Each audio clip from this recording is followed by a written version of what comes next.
there is a version of Optimus Prime that most know well. The battlefield general, the rallying voice, the unwavering protector. But there's another Prime, a quieter one, a seeker.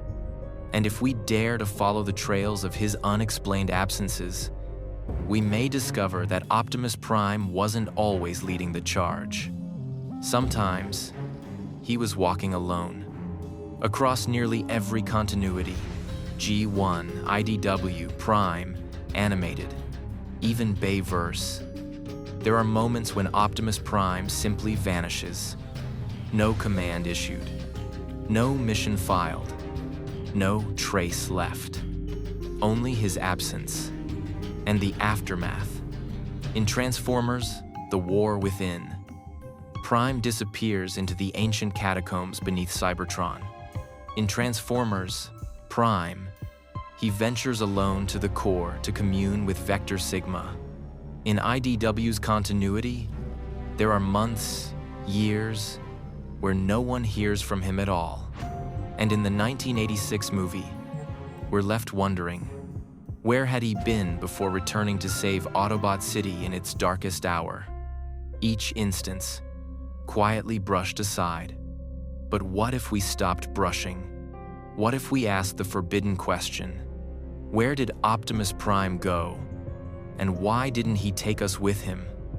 There is a theory, one that has circulated among archivists and scholars of Cybertronian myth, that these disappearances were not retreats, not delays, not accidents, but quests, not for war, but for wisdom. You see, unlike Megatron, whose strength was built on fury and force, Optimus's power came from knowing when to fight, knowing what to protect, knowing how to lead a people too tired to keep marching. That kind of knowing doesn't come from battle. It comes from something deeper, something older. And so, the theory emerges. Optimus Prime was not just a soldier. He was a pilgrim, walking paths, forgotten by time, seeking truths even the Primes before him had left buried. In ancient Cybertronian mythology, there are places whispered about never charted. The caverns of silence, where the Matrix echoes questions not yet asked. The tomb of the first forge, where the flame that birthed Solus Prime still flickers. The mirror archive, said to hold reflections of possible futures. Were these myths? Or were they stops along a route only Optimus knew? In the aligned continuity, we see Prime consult Vector Sigma, not once, but often. He seeks clarity, spiritual alignment, even forgiveness.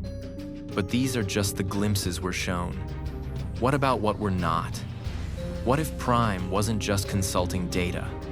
What if he was seeking reconciliation not just with Vector Sigma, but with himself, with the legacy of the Primes, with the burdens of leadership, with the endless spiral of war? Some speculate he went in search of the well of all sparks, not to witness death, but to understand life. Others believe he communed with ancient constructs, the dormant husks of lost Primes, the whispers of Quintesson code buried beneath Iacon's catacombs. And still, others suggest he wasn't looking for guidance. He was testing himself, walking where no one returned, to prove that he could, that he must. Because here's what most miss about Optimus Prime. He didn't become a great leader by accident. And he didn't inherit greatness just because he held the Matrix. He sought it, earned it, studied it, and not just from books, from experiences, from walking through time's forgotten corridors, and perhaps from failing. There's evidence in IDW stories deep in the background of Optimus going dark after major emotional collapses, after Zeta Prime's corruption was revealed, after the betrayal of friends, after the death of innocence, each time gone, not to retreat, but to reflect, because ancient wisdom isn't a text, it's a transformation. And Prime, he transformed more than just his physical form. He transformed his soul, over and over again. And maybe that's why, when he returned, he always seemed different.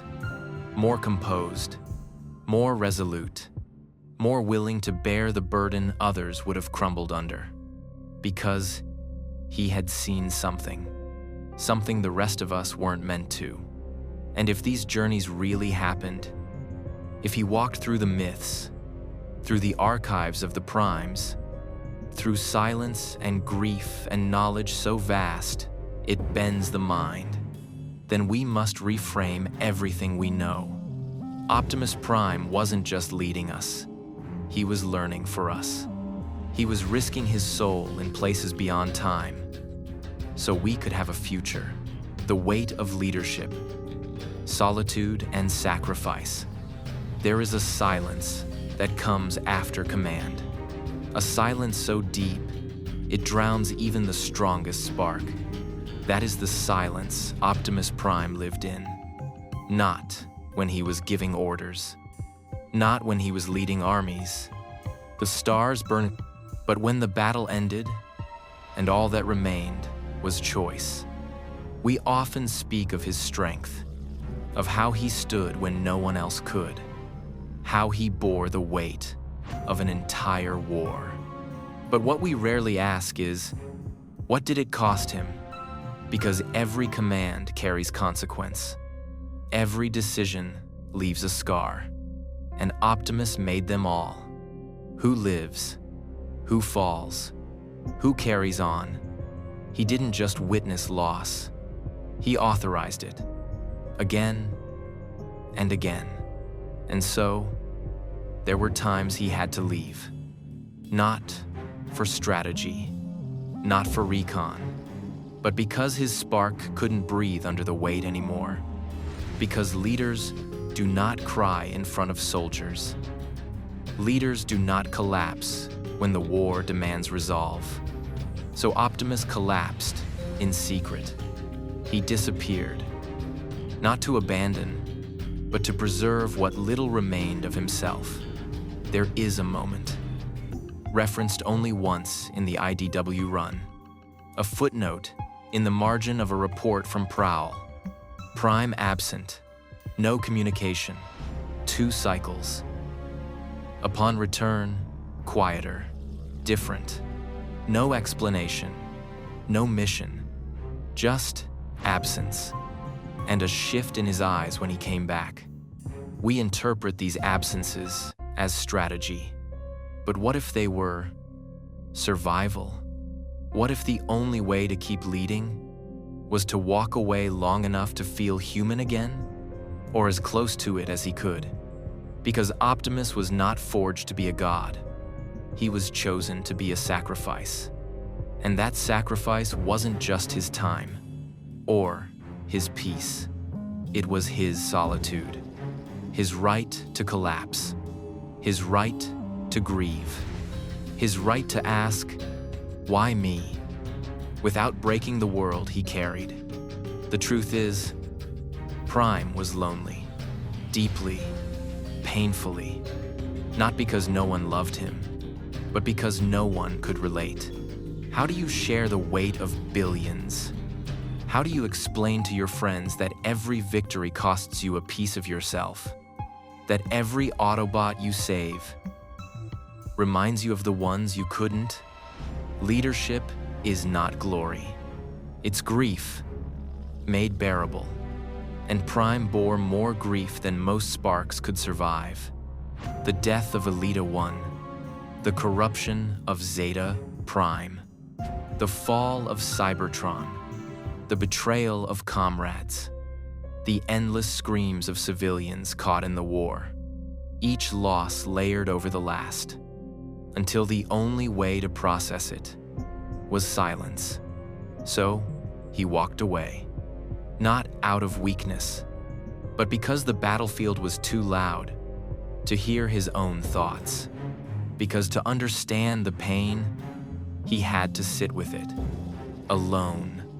Some believe his absences were meditative, that he journeyed into energy fields only accessible to matrix bearers, that he floated within the well of all sparks, seeking communion with ancient souls. Others say he just sat in the ruins of what used to be Cybertron's golden towers, remembering who they were, who he was, before the Matrix, before the war, before the title Prime stole his name. And what name did it steal? Orion Pax, a historian, a thinker, a peaceful being with questions, not answers. He wasn't built for war. He became war's answer. And that transition, that was a wound no one ever truly saw. Every time Prime vanished, maybe he was trying to find Orion again. Maybe he needed to remember the voice beneath the command, the heart beneath the protocol. Because if he didn't, he'd become the very tyrant he swore to stop. There's a tragic irony in leadership. To serve many, you must betray yourself. To protect your people, you must sometimes disappear from them. And Prime did. Not because he stopped caring, but because he cared too much. So much that it fractured him. The only way to heal was solitude. Sacred, painful solitude. The kind that doesn't numb you, but reminds you that pain has meaning. And when he returned, he always returned more focused, more measured, but never fully healed. Because leaders don't get to heal, they get to function. So yes, Optimus Prime walked alone, through caverns, ruins, starscapes, echoes of ancient primes, not to hide, but to remember why the fight mattered, to remember who he was. Before everyone needed him to be everything, he walked away, so he could walk back stronger. For us, covert operations, undercover and unseen. What if Optimus Prime didn't just vanish to seek wisdom, or to grieve? What if, sometimes, he disappeared, to operate in complete secrecy? Because in war, there are truths too dangerous to share, operations too critical to trust with many, and threats too hidden to be fought in plain sight. This is the third theory, the covert theory, that Optimus Prime, legendary leader of the Autobots, was also its most elusive operative. Not just a general, but a ghost, a shadow that moved, where no Autobot could be seen, doing what no one else could do. Consider this. In Transformers Prime, there are episodes where Optimus disappears between major assaults. No explanation, no comms. He simply vanishes. And when he returns, the battle changes. The intelligence shifts. The enemy falters. Coincidence? Or the quiet results of a mission no one was meant to witness? Think of the Autobot resistance during the early days of Cybertron's collapse.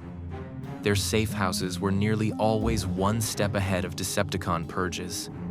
Encrypted relay beacons, precise troop movements, rapid evacuations. All of it too perfect for simple prediction. Many attributed this to Bumblebee, to Prowl, to Ultra Magnus. But there are theories rooted in cut content and lost dialogue that suggest Optimus was silently intervening, using cloaked travel methods, outdated tunneling systems from Orion Pax's archivist days, even relics that could momentarily phase him between timelines. Yes, that's secretive. And then there's the mystery of the Gladius drop, a classified event referenced only once in a leaked design document for the Cybertron video game series. An entire Decepticon communications hub was found dismantled. No guards alerted, no explosions triggered. Its AI core missing. Only one trace signature was left behind. A partial matrix resonance, half a spark print, too unstable to verify, but familiar enough to scare Megatron into rerouting all intel for months. There are also reports, obscure ones, of Optimus appearing in neutral zones. Not as a warrior, not in red and blue, but disguised, not transformed as a vehicle, but altered as another Cybertronian identity altogether. Why? To negotiate, not with allies, but with enemies. Rumors tell of Prime sitting across tables from rogue quintessons and Micron mercenaries, even ancient, unaffiliated seekers hiding in the wastes of Dreadwind. His goal? Not peace, not surrender, but leverage, information, blackmail, quiet deals to prevent louder catastrophes. Because a true leader doesn't just win wars. They prevent the ones no one hears about. There's one account, fragmented but persistent, about a time when Optimus allowed himself to be captured by a Decepticon splinter group, not to escape, but to plant false data, to feed misinformation that derailed their plans for cycles. The only reason this theory even exists? Because a Decepticon databank later recovered the words, SC. He said nothing. But somehow, he knew everything. It wasn't always Autobot versus Decepticon. Sometimes, it was about stopping something darker. Ancient AI. Fragments awakened by scavengers. Predacon bioweapons lost in black zones. Unstable time bridges left open by careless experiments. These weren't public missions. They were silenced before they began. And each time, Prime was gone. And when he returned, the timelines remained intact. The bridges were closed. The virus stopped. But no one ever asked where he had been, and he never offered to tell. Why all this secrecy? Because knowledge is dangerous. Because a leader who reveals too much puts too many at risk. So, Prime made himself the shield, the firewall, the phantom guardian, waging wars no one else knew existed. And maybe that's why he was always so tired, why his eyes held that weight. Because he wasn't just carrying one war. He was carrying the hidden ones too. Wars of silence, of code, of future threats, born from forgotten mistakes. We celebrate the battles we saw, the fights that played out in front of our optics. But Prime, he fought in the places we refused to look, and not for glory, not for gratitude, but because someone had to. Someone had to be the one who didn't need to be seen, to save us all. The echoes of his return, impact and aftermath.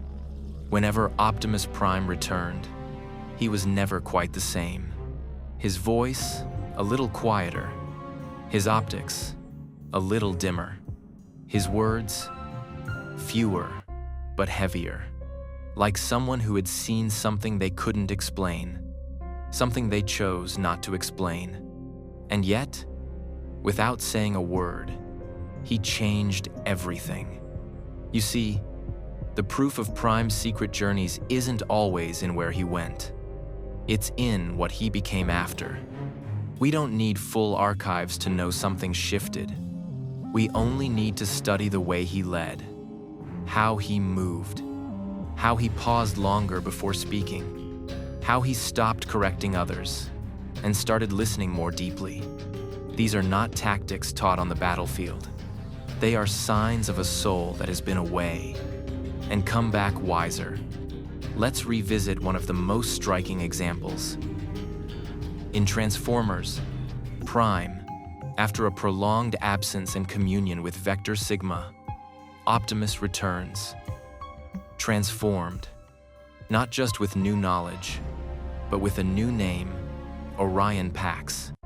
And although the restoration of his full memory is dramatic, it's what happens afterward that reveals something deeper. He speaks differently.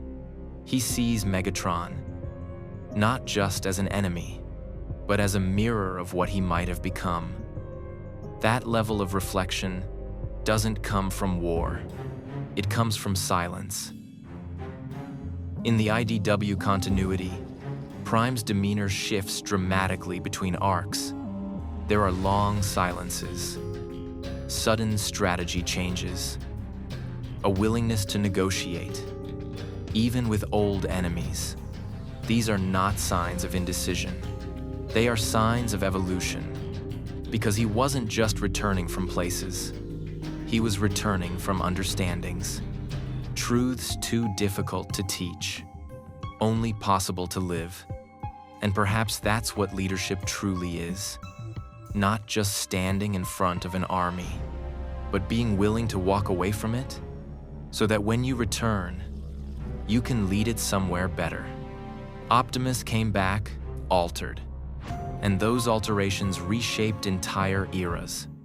The way he mentored Bumblebee, the way he deferred to Ratchet's medical insight more often, the way he stopped viewing humans as resources and started protecting them as equals.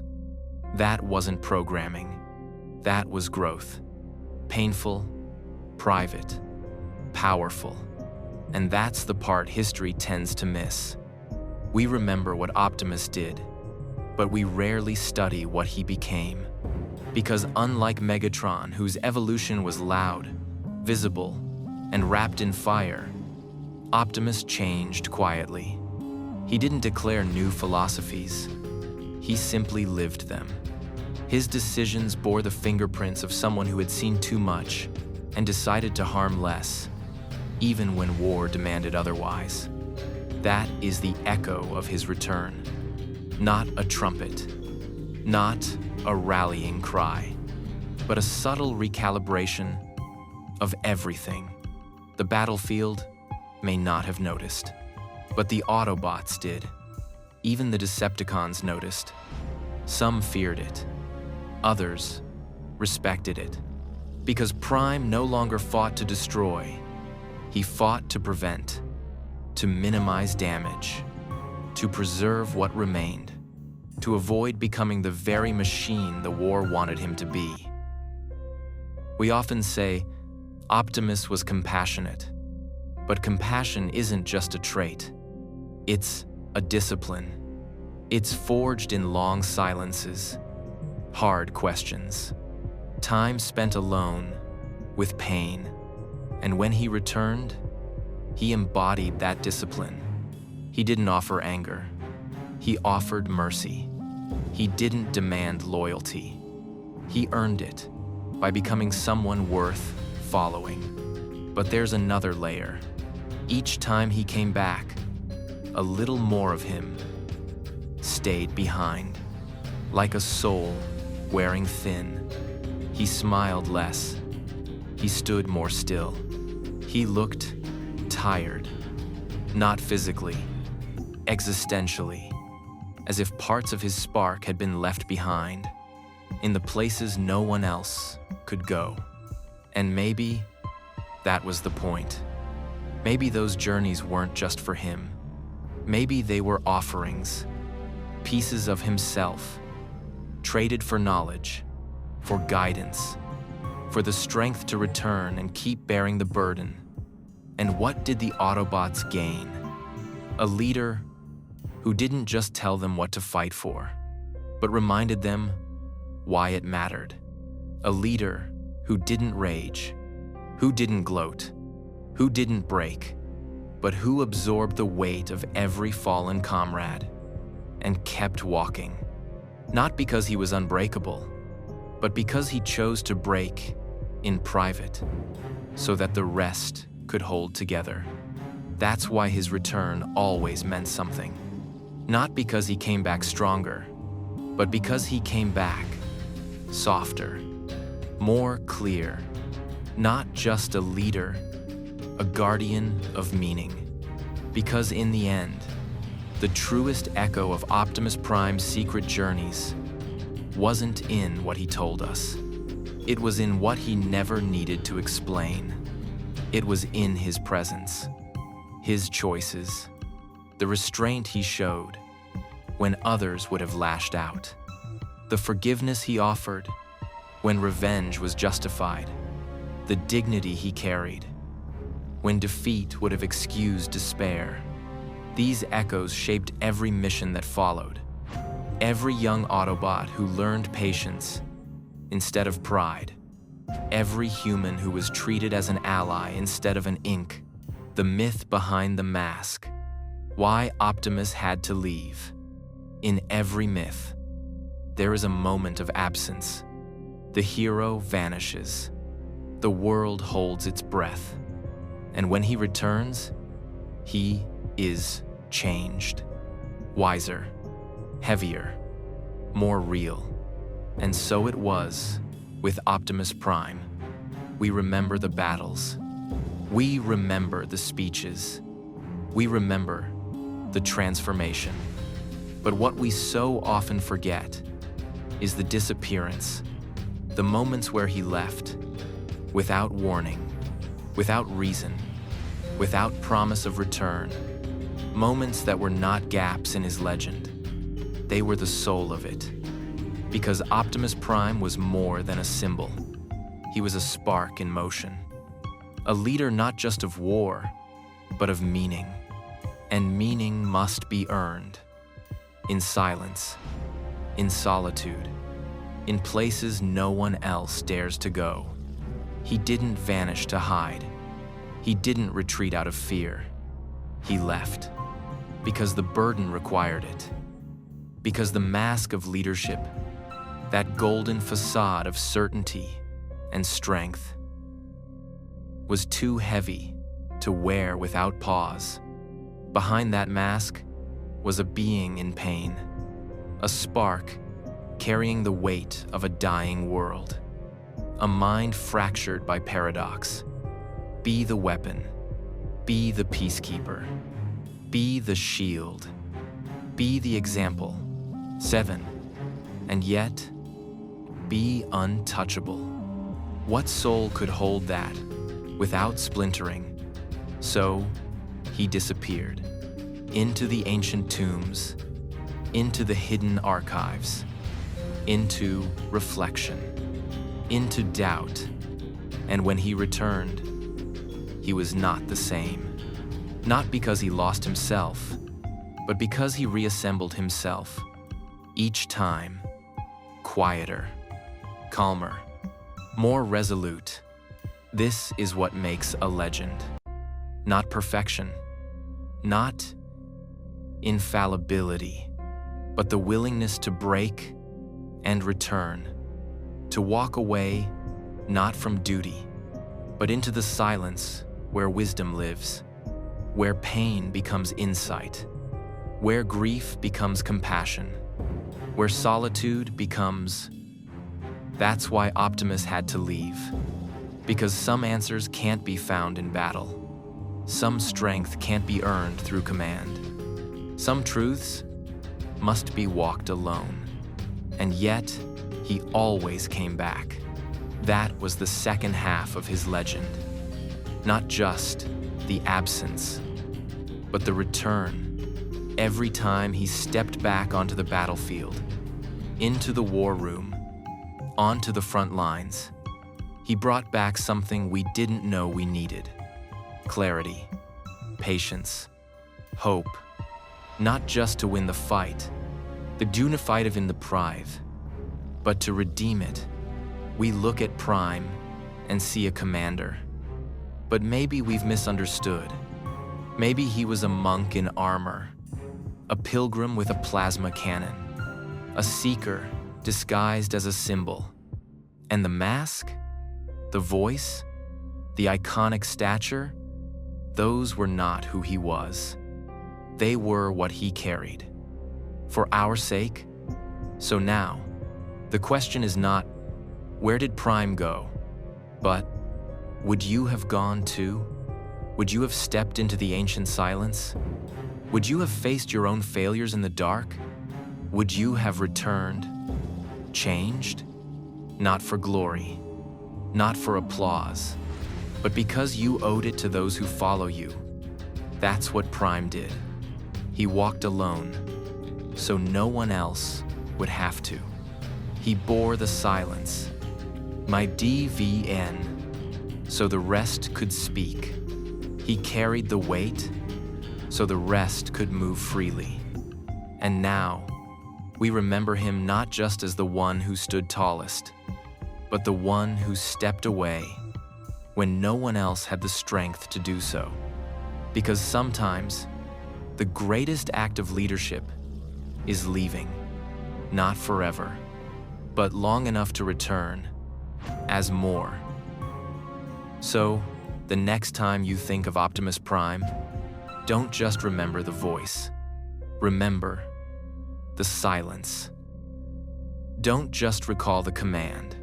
Remember the disappearance. Because in those hidden journeys, in those private pilgrimages, he became more than a leader. He became a myth, one forged not just in war, but in the sacred stillness between battles. And now that you know, ask yourself, if you wore that mask, would you have left too?